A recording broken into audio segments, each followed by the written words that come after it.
Hi, welcome to Driver Training, and in this video we're going to help you to understand how to deal with crossroads. There's two main ways for that. The first is to look for any road signs.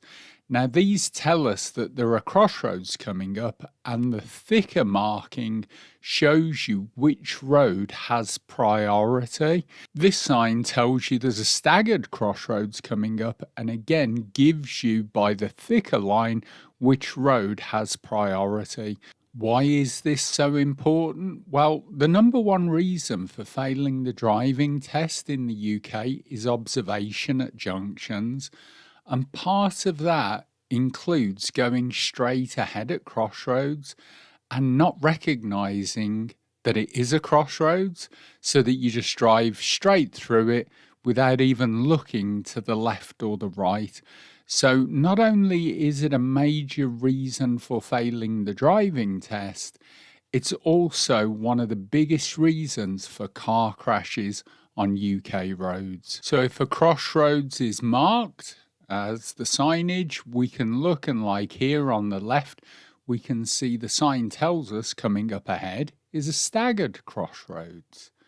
In this instance, slightly hidden by the trees, we've got a sign telling us up ahead we do have a crossroads approaching us. In this instance, we look and the road sign is actually on the right, but again tells us it's a crossroads.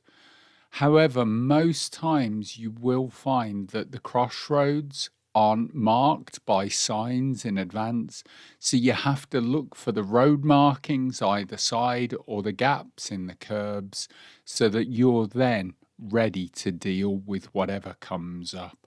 With that in mind then, how many types of crossroads are there? Well, there are really about 5 main types. The first one is an unmarked crossroads, which means there are no markings, no road markings, no road signs to tell you that there is a crossroads coming up.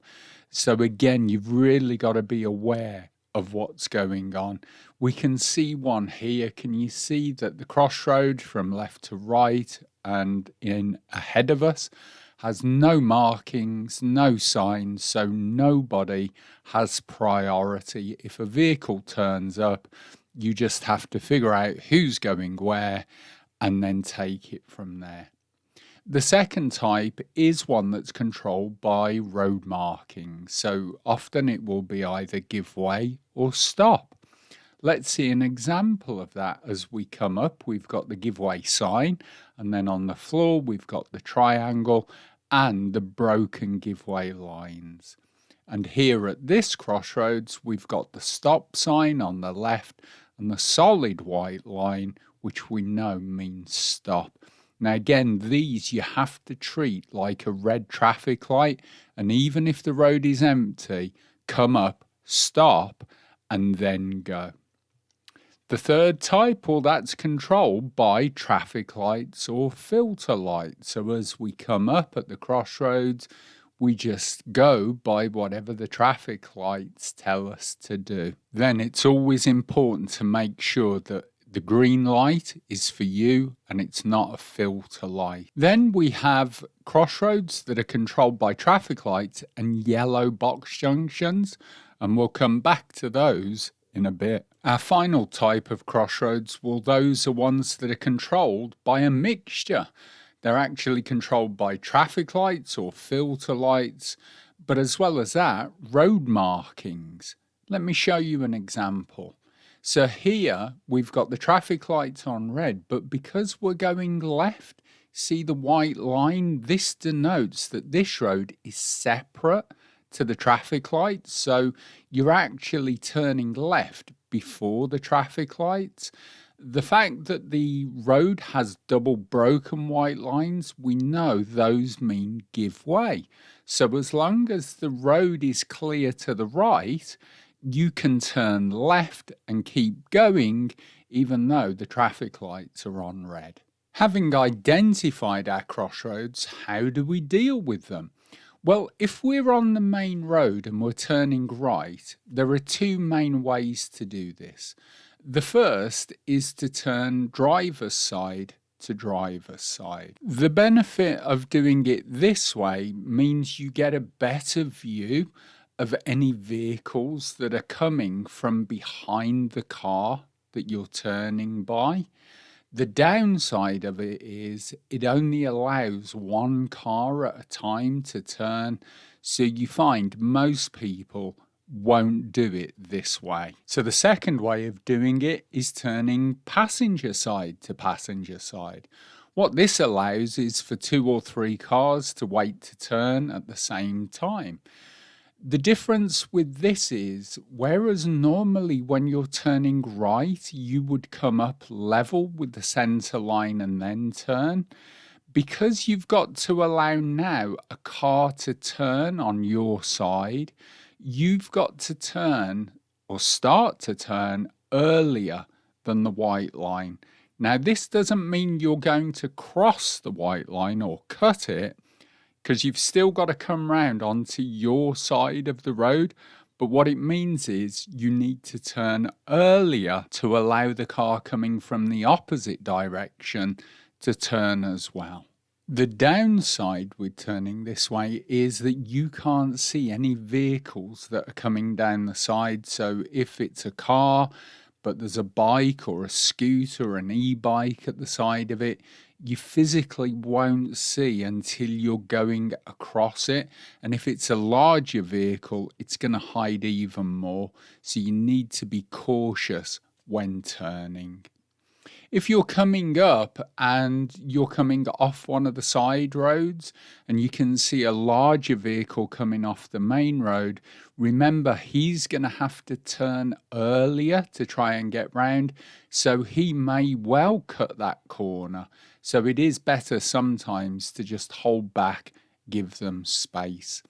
If you're turning right off the main road and you've got a slower or more vulnerable road user in front of you, someone on a cycle or a scooter, again, hold back, just give them the time and space that they need to turn, and then pick your gap afterwards.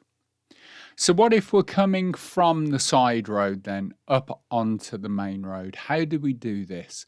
Well, we've emerged left before, we've emerged right before, so we know how to do that. What we just need to do now is make sure of our position for going straight ahead. Now, we know normally to go straight ahead, we would be on the left side of the road. However, at a crossroads, what you need to do is look at the road ahead that you're going into, and that will determine your position. So if the crossroads is slightly at an angle, like at the bottom picture, to go straight ahead may actually be better to stay to the right of your lane. Let me show you an example of this. We're coming up to the crossroads. Now at this point, we can see that the road opposite is slightly staggered. It's offset at an angle.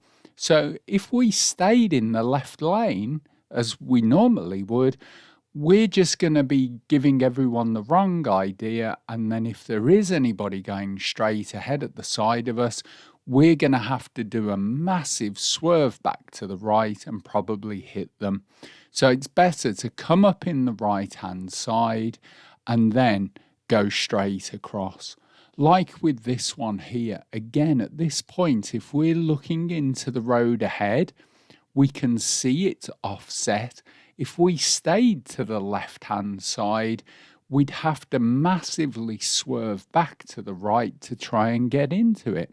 So it's better to have a road position across to the right by the center white line, and then when it's safe to, it's obvious we're just going straight ahead and into that road. As we said at the beginning, the number one reason for failing the driving test in the UK is observation at junctions.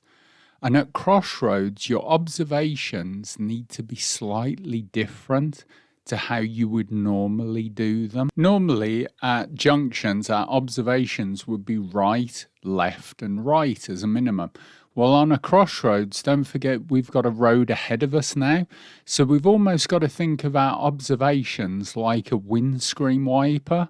So they become right, ahead, left, ahead, and right. One of the main reasons for this is when cars are at crossroads, because people look right, left, and right, if a car pulls up in front of them to turn, people just ignore it. They pull out, and that's what's called or known as T-boning the side of a car, where the car is just in front of them waiting to turn. The person ignores it, just drives forward and smashes into the side of their car. Also, to take into consideration when you're going straight ahead is whether you'd need to signal. If the crossroads is slightly offset, so you're only moving slightly to the left, then generally there's no need to do a signal. However, if the crossroads is known as what's called a staggered crossroads, which it is further across, then you may need to do a left signal on approach, and then immediately as you pull out, put a right signal on, and then wait by the centre white line if there's traffic, and just treat it like a normal right turn. Let's show you a couple of examples. So as we're coming up to our crossroads here, it looks like the road ahead is slightly offset. However, as you look at the road markings, can you see you have to go to the left slightly? What everybody does is, as this pupil does, is come up to the right of the lane, so then they have to move back across and round. So it's always good to look ahead to see if you have to move. If it's only slightly, then it's not a problem. However, with this one, that road over there on the right, this is a staggered crossroads. So because of how far it is across, we would at this one have to signal left and then do a separate signal to the right to tell everyone we were turning up there. With this one, it is slightly offset again, but by staying to the right, by the centre white line, we can see that we can go across without the need for a signal. In this instance, to go from the road on the left across to the road on the right, we could probably get across there without the need for a signal, so that's not a problem. However, coming up to this one, we've got the sign saying it is a staggered crossroads, and to come from the road on the left across into the road on the right, you would need to do two separate signals because that would be a staggered crossroad. So you have to look and assess each crossroads you go across to think, would a signal help or hinder on this occasion? So how do we deal with traffic? Well, if we're the red car there, we know we have to give way to the cars on the main road. So the key is then looking ahead at the driver opposite to figure out what to do. Let me show you a real life example of this. We're coming up to the junction to turn right. So as we get to our crossroads, our minimum observation is right, ahead, and left.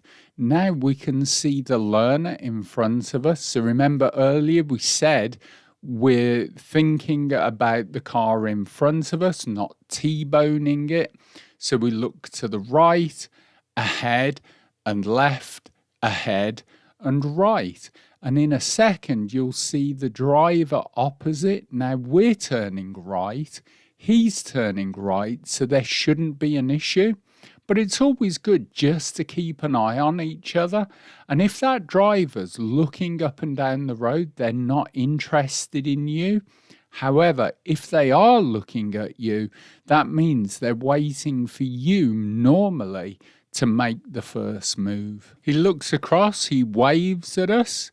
Now we make sure that that is for us. But again, that's just an example of two drivers looking at each other to make sure that they make the right decision rather than pull out in front of each other. So now dealing with turning on traffic lights, remember we've got to make sure that the traffic light isn't a filter light, or whether it is a filter light. So is it a general green light so that everybody goes? Is it a filter light which lets straight ahead and straight ahead go, or right and right go? We need to make sure of that before we decide whether to go. Added on to that, a lot of crossroads with traffic lights may have a yellow box junction. And the rule, as always, with yellow box junctions, if you can't get out of it, don't go into it. So even though your traffic light may be on green, you've got to look at the vehicle in front and think, well, they may have cleared that box junction, but can I? Because if not, you do end up with a fine on most box junctions. So if we're going left or straight ahead, if it's clear to get through, then we can go. However, if we're turning right, then if the road that we're turning into is clear, then we're allowed to go into the box junction, wait for the oncoming traffic to clear, and then turn. However, if the road we're going into is blocked, we have to sit and wait at the white line with the traffic light. And with that as well, the final reminder is make sure you stop before the advanced cycle box, if it has one. Remember, that's for bicycles to get through and get a head start on the traffic. So if possible, stop before the first line. Don't go and stop in the cycle box. So we hope that's helped you to understand how to deal with crossroads. Don't forget to leave us a comment, let us know what you think, or if there's anything that you'd like to be covered. And don't forget to like, share and subscribe to our channel for more useful, handy tips for driving and driving instructor training. My name's Chris from Driver Training Limited. Remember, keep well, drive safely, and we'll see you all again in our next video.